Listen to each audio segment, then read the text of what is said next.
Hello হে everyone. So আজকে আমাদের কাছে একটা ল্যাপটপ আসছে। এটা হচ্ছে ওয়ালটনের ফ্যাশন বিএক্স প্রো।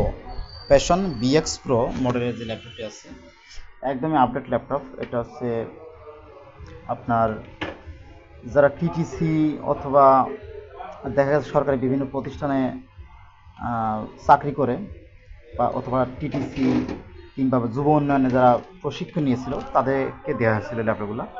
মোটামুটি একদম যে খারাপ ল্যাপটপ তা কিন্তু না, বাট একটা প্রবলেম হয়, সেটা হচ্ছে একদম পাওয়ার আসে না। মাঝে মাঝে দেখা যাবে এই ল্যাপটপ সমস্যা হচ্ছে পাওয়ার আসে না। পাওয়ার আসে না, সেটা হচ্ছে 5 ভোল্ট, যেটা হচ্ছে 5 ভোল্টটা মিসিং করে। এখানে আমাদের 3 ভোল্ট 5 ভোল্ট আছে, 3 ভোল্ট 5 ভোল্ট কোয়েল, এই যে 3 ভোল্ট 5 ভোল্ট কোয়েল। তো এইটা হচ্ছে 5 ভোল্ট কোয়েল, এটা হচ্ছে 3.3 ভোল্ট কোয়েল। এটা 5 ভোল্টটা মিসিং। তো এইটা আমরা আসলে আজকে সার্ভিসিং করব, এবং আমরা সার্ভিসিং করাবো, আপনাদের দেখাবো আসলে কি সার্ভিস করেছি এবং কিভাবে হলো। এটা কি আইসি থেকে সমস্যা ছিল নাকি আউটসাইডে অন্য কোনো প্রবলেম ছিল।